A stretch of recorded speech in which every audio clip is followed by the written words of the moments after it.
Halo teman-teman remaja Indonesia, Assalamualaikum. Jumpa lagi sama saya Dr. Cindy. Nah, sekarang kita mau mitos atau fakta. Jadi, kita akan bahas tentang kesehatan, tentang ya kecantikan lah gitu kan, tentang jerawat dan apapun. Jadi, kalau teman-teman pengen request apa lagi, langsung aja komen di bawah, yang terbanyak nanti kita buatkan. Oke, jangan lupa subscribe. Langsung aja yang pertama.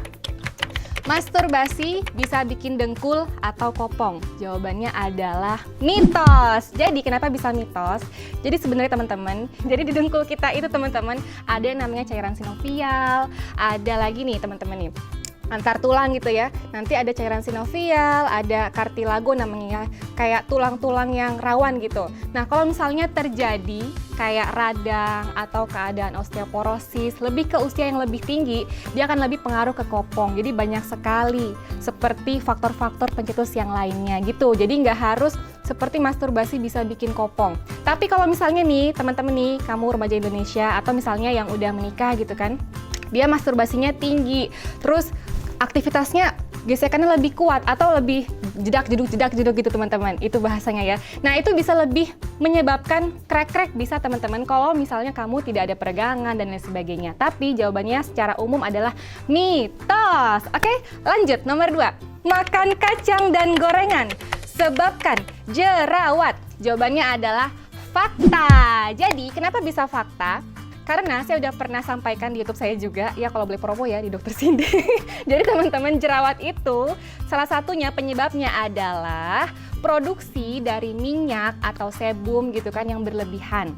Jadi di muka kita itu ada pori-pori nih, kalau misalnya di zoom banyak nih pori-porinya. Terus kalau misalnya nih kamu kotoran-kotoran di wajah gitu kan udah kayak dempul-dempul gitu kan, kotoran-kotoran dari asap sana sini, stres dan lain sebagainya, ditambah lagi makan makanan yang bisa memproduksi sebum atau minyak yang berlebihan, jadinya dia akan menumpuk. Karena lembab, nanti bakteri akan muncul juga, intinya bisa menyebabkan jerawat teman-teman. Jadi sebaiknya kalau kamu pingin ya udahlah, tapi sewajarnya aja, jangan berlebihan, jangan sebakul juga, oke? Intinya itu, jadi fakta. Nah, tapi yang paling penting yang bisa menyebabkan jerawat juga adalah gula. Jadi gula itu bisa memicu dari minyak itu lagi. Oke, lanjut. Yang ketiga, banyak ya. Stres dapat menyebabkan jerawat. Jawabannya adalah mitos. Gitu. Jadi mitos itu teman-teman kenapa? Bukan, jawabannya fakta teman-teman. Jadi jawabannya adalah fakta. Kenapa? Jadi stres itu bisa memproduksi hormon sebum lagi, hormon minyak ya. Jadi hormon stres itu bisa memicu si minyak berlebihan lagi. Tekanan darah jadi naik. Jadi makanya nih kalau kamu nih ngerjain skripsi atau habis putus cinta, ada nggak yang putus cinta di sini? Atau di sini ada yang putus cinta nggak? Nah, jadi yang galau-galauan, apalagi yang bucin-bucinan, itu bisa teman-teman tiba-tiba muncul 1, 2, 3, 4 sampai 100 pun bisa teman-teman. Jadi jawabannya fakta ya. Oke, yang keempat, mimpi basah awal dari pubertas laki-laki. Jawabannya adalah fakta. Oke, jadi gini teman-teman, tanda awal pubertas sebenarnya ada banyak. Ada suara laki-laki yang lebih keren, lebih cool gitu kan, lebih menggaung gitu. Ada juga pertumbuhan bulu-bulu di tempat daerah kemaluan, di dada gitu kan, bisa juga. Dada lebih bidang, dan juga mimpi basah. Salah satu tanda awalnya. Tapi nggak menutup kemungkinan teman-teman hanya mimpi basah di awal tanda pubertas laki-laki yang baru masuk ke dunia remaja. Ada juga bahkan yang udah usia 30, 40, udah nikah, bahkan yang udah tua bisa juga teman-teman. Faktornya bisa karena misalnya nih aktivitas seksual yang rendah bisa. Yang belum menikah, yang aktivitas seksual rendah juga bisa juga gitu. Oke? Yang kelima, berenang bisa menambah tinggi badan. Jadi siapa di sini yang suka berenang? Jadi jawabannya adalah fakta. Makanya, jadi berenang ini teman-teman, kenapa bisa menambah tinggi badan? Karena stretching. Sebenarnya nggak hanya berenang ya, bisa juga berlari, main basket, volley. Kenapa bisa kayak gitu? Karena ada stretching, peregangan. Semua anggota tubuh ya, atas, bawah, kanan kita gitu ya, persendian, otot-otot semuanya itu ikut bergerak. Nah, itu secara kedokteran bisa merangsang hormon pertumbuhan atau growth factor. Jadi si GF ini ya, ini bisa merangsang tulang kita, persendian dan sebagainya itu lebih tumbuh lebih bagus lagi, lebih cepat. Apalagi di masa anak-anak nih, di masa remaja kalau aktif bisa lebih tinggi lagi semampai gitu. Nah, lanjut lagi. Makan malam cepat menambah berat badan. Makan malam cepat menambah berat badan, jawabannya adalah fakta. Tapi makanya ini lebih diutamakan kalau kamu lapar banget gitu kan, oke lah. Kalau pengen makan banget 2 jam atau 3 jam sebelum tidur agar diolah dulu jadi energi. Kenapa kalau kamu habis makan langsung tidur? Atau makan sambil tidur, ada nggak kayak gitu? Atau gitu ya sambil bareng gitu kan nonton sinetron, ngemil, udah gitu ngemilnya nasi goreng tambah martabak, tambah jadi lapar saya kan, tambah semuanya deh yang sebakul-bakul gitu. Itu akan jadi lemak teman-teman. Tapi memang sebaiknya kalau untuk kamu yang lagi ingin menjaga berat badan bisa juga nih digantikan, disubstitusi seperti apel gitu kan, bisa menurunkan kolesterol dan lain sebagainya. Oke? Dan oke, saya akan singgung sedikit mengenai makan malam, mengenai berat badan teman-teman. Jadi kayak karbohidrat, oke nanti akan ada next ya karbohidrat ya, intinya kayak gitu ya, 2-3 jam sebelum tidur. Lanjut, nomor 7, susu formula sama bagusnya seperti ASI. Jawabannya adalah mitos. Jadi memang paling bagus itu adalah ASI, makanya harus banget nih menyusui itu sebaiknya ya dianjurkan memang 6 bulan kan, ditambah lagi sampai 2 tahun karena udah ada imunoglobulin yang lengkap, udah ada nutrisi dan lain sebagainya. Oke, lanjut. Nomor 8, nanas muda berbahaya untuk kandungan, fakta atau mitos? Jawabannya adalah mitos ya, saya jawabnya mitos dulu. Tapi memang kalau misalnya berlebihan nanas mudanya ya, itu bisa bikin cervix ya, kan ada leher rahim nih, kandungan gitu ya, dia lebih lunak teman-teman, jadi dia nggak bisa menopang terlalu kuat. Kalau kamu makannya banyak banget gitu nanas mudanya pada kandungan yang muda. Tapi kalau kandungannya udah tua, itu bisa bikin kontraksi, jadi memacu kontraksi untuk kamu lahiran normal kalau udah lahiran tua. Oke, nah lanjut. Nomor 9, minum kopi bisa menghambat rasa kantuk. Jawabannya adalah fakta. Pinter yang buat pertanyaan ya.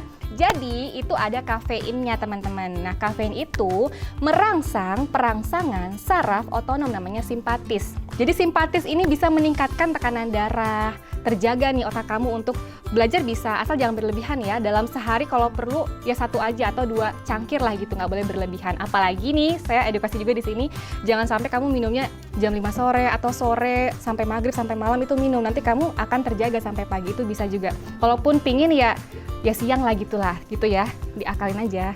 Oke, lanjut lagi nomor 10, daging kambing meningkatkan vitalitas pria. Oke, jawabannya adalah saya jawabnya mitos ya, mitos dulu. Tapi kenapa saya jawabnya mitos teman-teman? Jadi mitos itu kita jawab karena belum ada penelitiannya. Tapi secara teoritik memang bisa meningkatkan vitalitas karena si daging kambing ini ya, khususnya daging kambing ini bisa meningkatkan dari produksi hormon androgen, hormon seks pria, yaitu hormon testosteron. Kenapa? Intinya adalah lemak.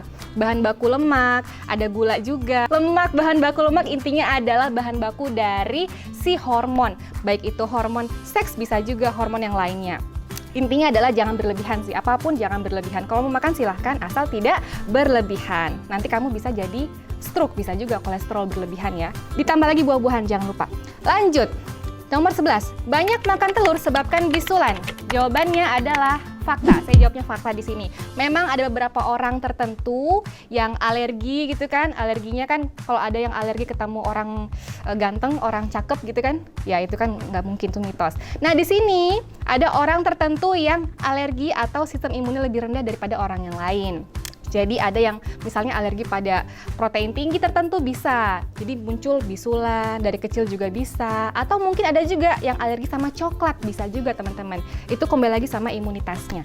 Makanya kita semua dianjurkan untuk berolahraga, tidur cukup, dan lain sebagainya. Sama jangan stres, oke?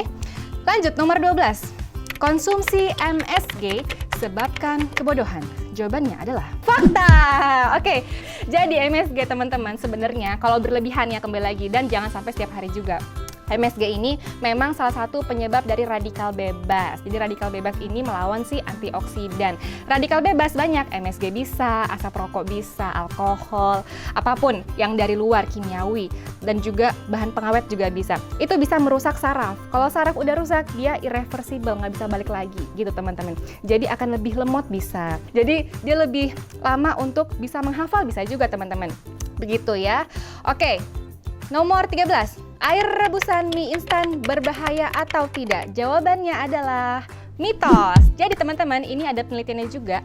Air rebusan mie instan ini sebenarnya kalau di Indonesia sudah ada BPOM-nya juga, itu bukan dari lilin, tapi dia ada tepung terigunya juga. Nah, kalau misalnya direbus, itu pas kita ambil airnya yang lain, nggak apa-apa, oke, lebih bagus lagi. Artinya, pas kita mengurangi lemak, kandungan lemak itu kan dia akan lebih mengurai. Pas kita rebus mie, kita ambil mie-nya, kita ganti yang lain pakai air yang lain gitu kan, lemaknya akan lebih berkurang. Jadi memang itu lebih ke kandungan lemak yang dikurangin, seperti itu. Oke, itu dia mitos dan fakta dari saya Dr. Cindy. Jangan lupa untuk subscribe dan kita ketemu lagi. Mudah-mudahan ya saya diundang lagi ya sama siapapun di sini. Oke, sehat-sehat semuanya. Jangan lupa happy terus. Bye. Terapkan gaya hidup sehat. Assalamualaikum.